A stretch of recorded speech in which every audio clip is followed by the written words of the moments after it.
Today we're checking out Red by King Crimson. It's been about a year since I've checked out In the Court of the Crimson King. I haven't gone back to the album in a while, but I like that album a ton. I might go back to the album after this album, just so I can like rehash my brain on the sounds. A lot of people in the comments were recommending this album to me as the next album in the King Crimson discography. They both have a similar layout, I've noticed. They both have like the 5 songs, very short amount of songs, but like they're all long. They're all longer, kind of like Godspeed You, Black Emperor, kind of like Swans, you know, like that kind of thing. To a less extreme amount, you know. If you want to see this video uncut, it'll be on Patreon, link in bio. Shout out to my Patreon members. I love all y'all. Thank you for the support over this past year or so. Let's get into it. All right, Red, track 1.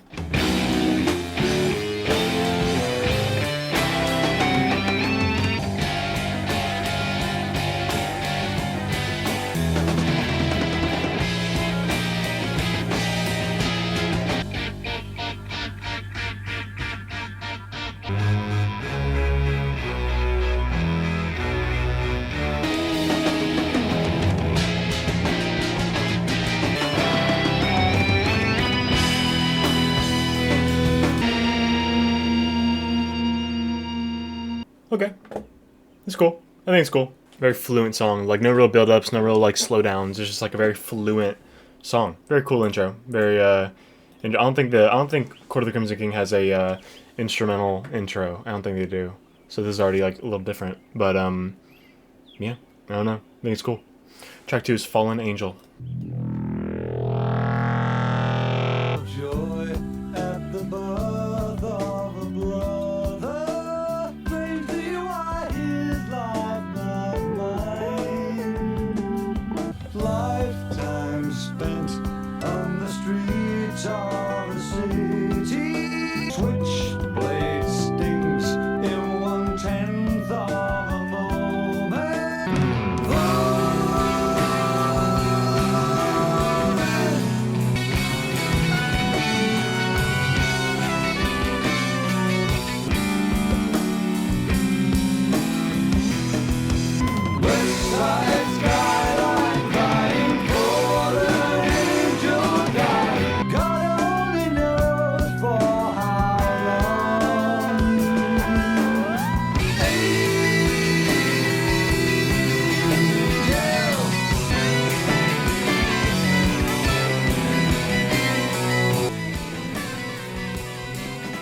I feel like I got like completely sucked into that song.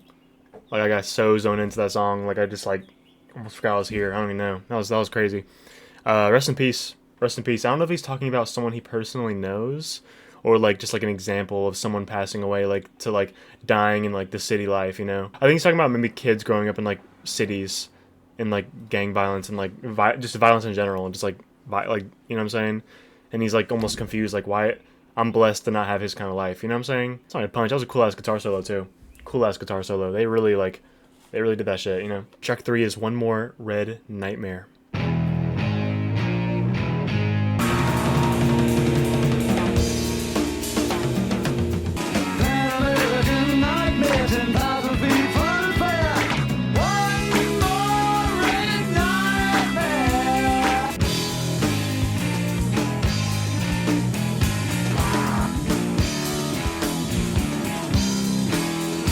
The steward made me, but the captain forbade me.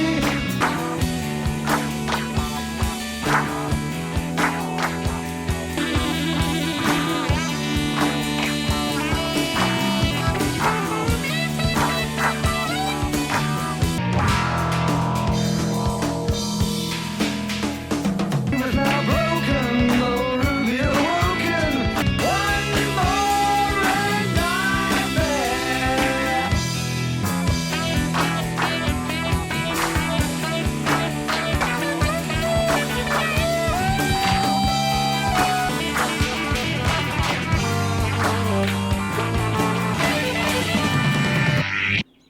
Oh, why did it end like that? Okay. I like that a lot, though. I like the little saxophone thing at the end there, too. That was sick. That was sick. The end was chaos. The end was, like, straight up chaos.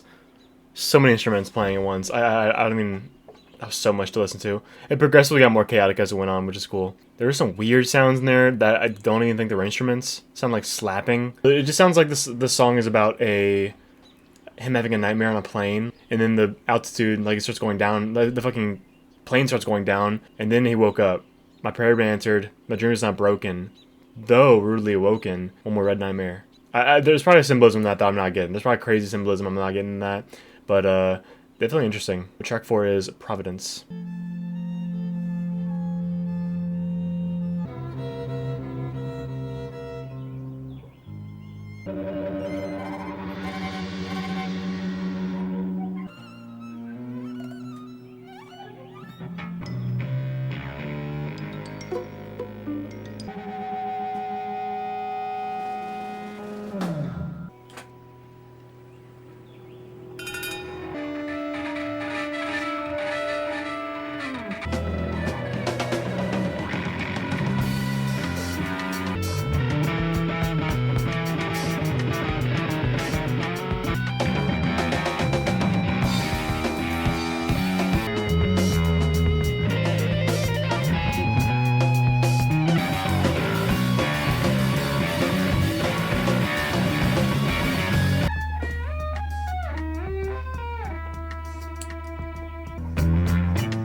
Oh, I feel like the most interesting part of that song was like how unpredictable everything was. You like had, I mean, I obviously had no idea. I heard a fucking cowbell in my left ear. I'm pretty lost in this album with like the symbolism, but sounds fucking great. Sounds cool. Track 5 is Starless. I've heard a lot of good things with the song.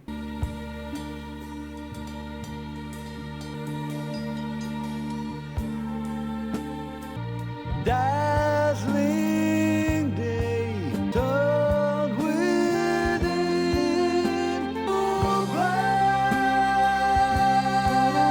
It's fucking beautiful. Charity, starless and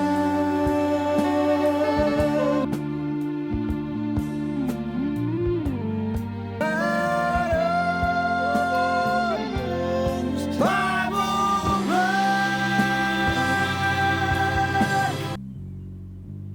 I feel like it's about to get crazy. The fuck is that? Sounds like a ping pong ball.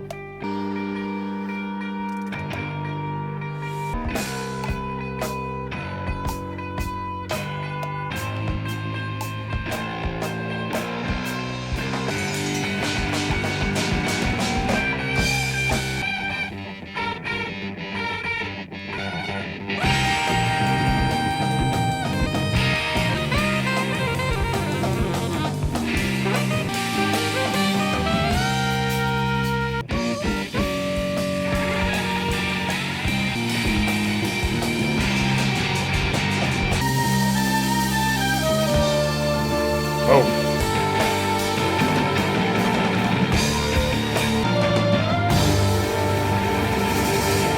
That is how you end an album. I feel like, let me stretch first, hold on.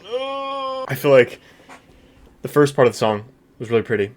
And then I like how the second half was like, it was like equally chaotic but also pretty at the same time. Like, I don't know. I think it's cool. I think it's very cool. I like that a lot. I was pretty invested in that song. I was pretty invested in the second half, just like zoned out, listening, letting the instruments just consume me. You know, I like how all of these songs, 1 through 4, have this very weird like grim feeling, this grim like kind of like angry feeling, and then track 5 is like not like that at all. I feel like track 5 is like very pretty, mainly very pretty. Like it's like it's. I feel like I can definitely separate track 5 from the rest of these songs. The song's cool shit, dude. Honestly, like I could listen to an entire King Crimson instrumental album. Honestly, like they can really do that.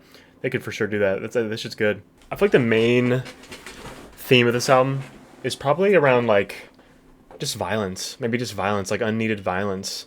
A lot of like red symbolisms, like red as in blood, and like, you know what I'm saying, like blood, like a blood dream, a red nightmare, like some fallen angel being about somebody dying. A lot of like kind of negative tones in a way. I feel like this album sits right below In the Court of the Crimson King for me. Just like one step below, in my opinion, one step below. But like honestly neck and neck. Honestly pretty neck and neck as in like in quality. I don't really have much else to say, honestly. It kind of flew by. The album kind of flew by for me. I might just leave it there. Honestly, might just leave it there. Thank you for watching me this far. Comment below what you think of this album. If you like this kind of content, make sure to like and subscribe. And as always, I will see you next video. Peace out.